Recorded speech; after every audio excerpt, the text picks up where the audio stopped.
Well, you guys asked for my fat bomb recipe, so here it is, the triple layer chocolate fat bomb.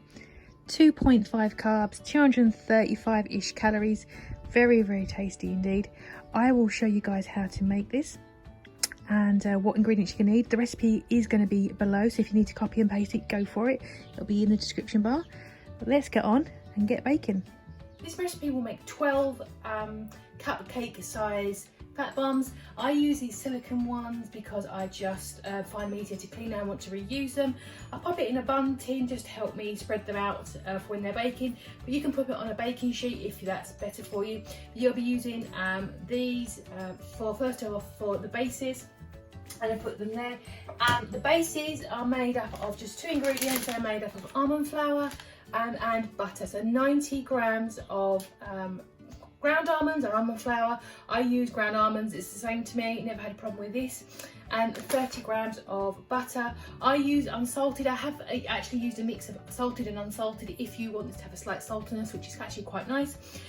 But you want to have 30 grams of that to make the cheesecake type base. And for the middle layer, which is the caramel layer, you're going to need 65 millilitres of double cream. I have used single cream because I didn't have any double. I've used whipping cream and the results are very similar, but I think that the recipe went quicker using the double, so if you can get hold of it, better. And I think the carbs are going to be slightly lower if you use a double rather than a single. So got that there. Again, we're using some more of this butter. Again, if you've got a little bit of salted and you want to get rid of it, it's not going to cause you any harm, it's going to be quite pleasant, but I'm going to stick with unsalted today. The other ingredient as well is, there's 2 more ingredients, which is salt and stevia. Now, I've made this caramel layer and omitted these because I forgot to include them a couple of times, and it was perfectly fine. If you're not got an overly sweet tooth, you know, if you don't want it overly sweet, you can omit the stevia if you want to. Again, if you don't want salt, the salt will help with electrolytes and apart from flavour, so you might want to add those in, but they're optional. I've done both. The stevia I've got is a very strong one, which you only need like a fraction of a scoop. It's tiny because it's 1 scoop is equivalent of a bag of sugar. It's crazy. So use your stevia wisely. The original recipe did say to use stevia based sweetener. I also used erythritol the first time I made this, and again there was no problems with it.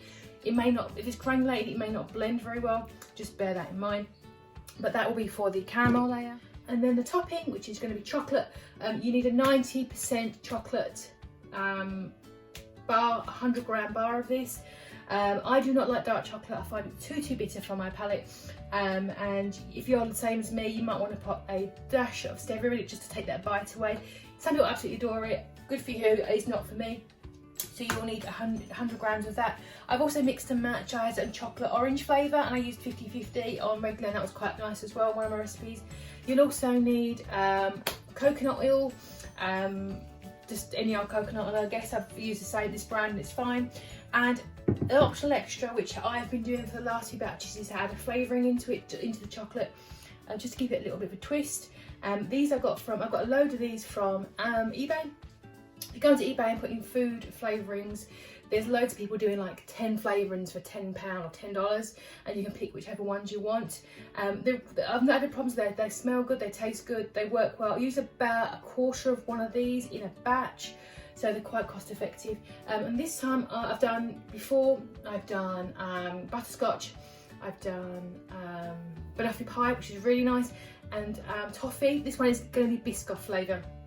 It's optional. You can also pop some of this in the base mixture or even the caramel mixture as well. It's up to you how strong you want your flavour to come through, but that'd be your choice. Or you can leave them plain. What's also quite nice on the chocolate at the top is to sprinkle a little bit of the sea salt on top. That's really nice as well, so you get that nice sweet and salty mixture.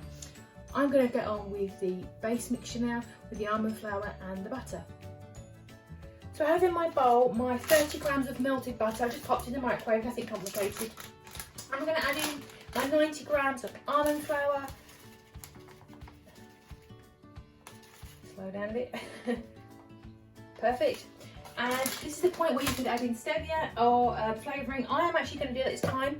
So I've left the bases quite, not savoury, but a little savoury. So I'm literally just going to put in a tiny dash of stevia here, just to give it a little sweetness.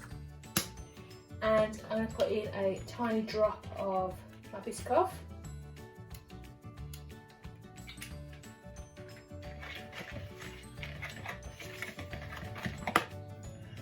Now I've got my oven preheated now, warming up. It's on 180 degrees or gas mark 4, very, very low, because you don't want this to burn. And you can see the texture is a little bit crumbly. That's fine, because when you press it into the mould, it will go nice and firm like that.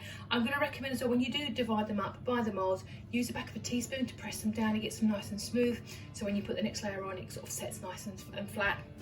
So what you need to do now is divide these up evenly by the 12 cupcakes you've got there.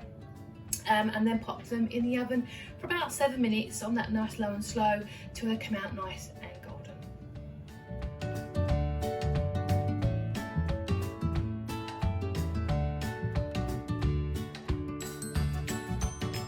So now moving on to the caramel layer, while that's in the oven, just so we get this started. This caramel layer takes about 15 to 20 minutes to get nice and thick.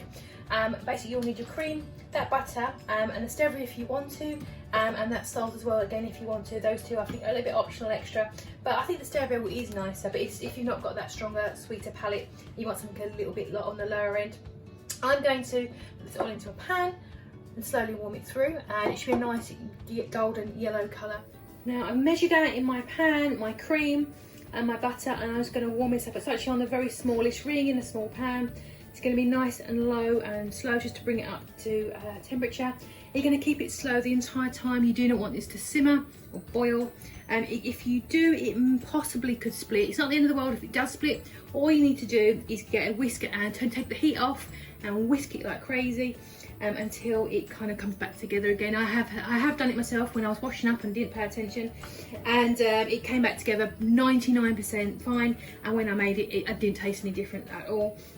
I put a little bit of stevia in here because this is going to be one of my sweeter ones, I think.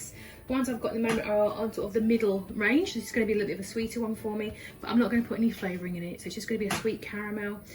Just going to let all this melt down and leave it to thicken.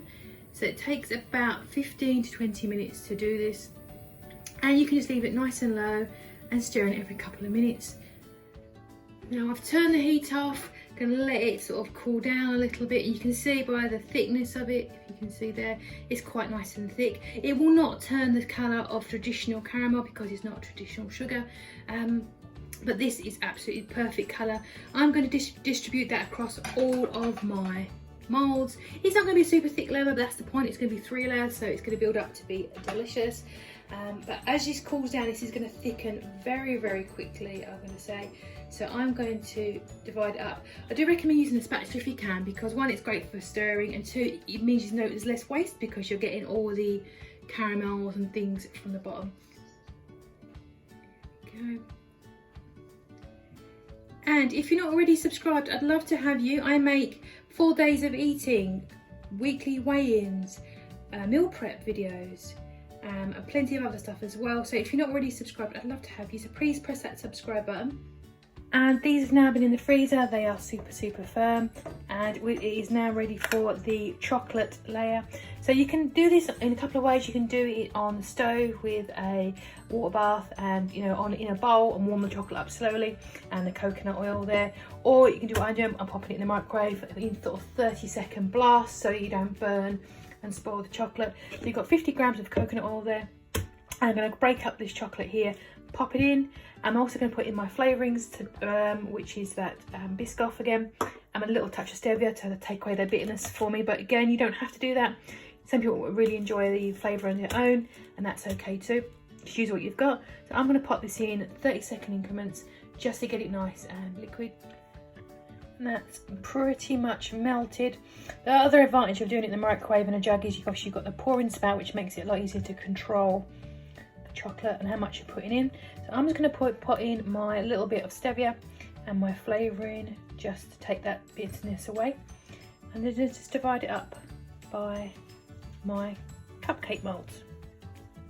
I've also sprinkled a little bit of salt on these as well, just to give them a nice little salty zing. And now I'm going to put these in the freezer for about an hour, just to let them fully harden. They're already starting to turn, which is good. And here is the end result of my lovely portion of Fatbombs. Now, who am I to say that if you were to put another layer maybe of peanut butter in there, that might not be amazing as well, or to say that you can triple, double batch cook these. to get your, you know, the value and time in. Recommend you keep these in the freezer. I'm going to pop them in a baggie now. Keep them in there.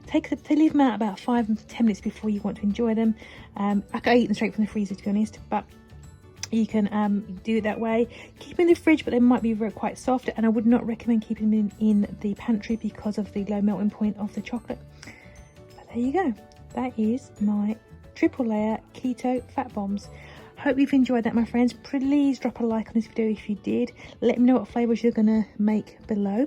I'd love to hear what you'd like to do with them, and if you make them with peanut butter, let me know how that goes as well.